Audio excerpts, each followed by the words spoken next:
ফুটবে বিয়ের ফুল, আর অপেক্ষা করতে হবে না। নিজের পছন্দের মানুষের মন পাবেন তাদের। মকর রাশির জাতক জাতিকাদের অধিপতি গ্রহ শনি, আর এই 2025 সালেই তাদের বিয়ের ফুল ফুটবে। বিয়ের বাঁধনে আটকা পড়ার সম্ভাবনা রয়েছে। তালিকায় রয়েছে বৃষ রাশি। আপনি কি বৃষ রাশির জাতক? এরা কিন্তু সঙ্গীর প্রতি অত্যন্ত বিশ্বস্ত, তাদের সঙ্গেই জীবনের হাত ধরেন এবং জীবন কাটান। এরপরে তালিকায় রয়েছে কর্কট রাশি, যাদের অধিপতি গ্রহ হলো চাঁদ। অত্যন্ত আবেগপ্রবণ তারা, যাকে ভালোবাসেন তাকে একেবারে মন প্রাণ দিয়ে ভালোবাসেন। নিজের জীবনের সঙ্গীকে এই বছর তারা খুঁজে পাবেন। আবার কন্যা রাশির অধিপতি গ্রহ হলো বুধ। এরা বেশ বাস্তববাদী। 2025 সালেই বিবাহের বাঁধনে বাধা পড়তে পারেন তারা।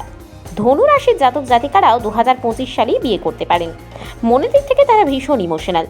গুরুগ্রহের প্রভাবে তারা এবারেই বিয়ের পিঁড়িতে বসতে চলেছেন। এছাড়া তালিকায় রয়েছে কুম্ভ রাশি। কুম্ভ রাশির জাতক জাতিকারাও এই 2025 সালেই নিজেদের বিয়েটা সেরে ফেলতে পারেন, কারণ এই বছরই রয়েছে তাদের বিয়ের বিরাট চাহিদা।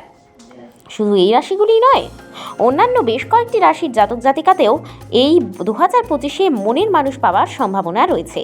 তাই 2025-এর শুরু থেকেই লেগে পড়ুন নিজের মনের মানুষ খুঁজতে। মনে রাখবেন, এই সংক্রান্ত তথ্যগুলি জ্যোতিষ নির্ভর। এগুলি বিশ্বাস করাতে কোনোভাবেই বাধ্য করে না আমাদের সংবাদ মাধ্যম।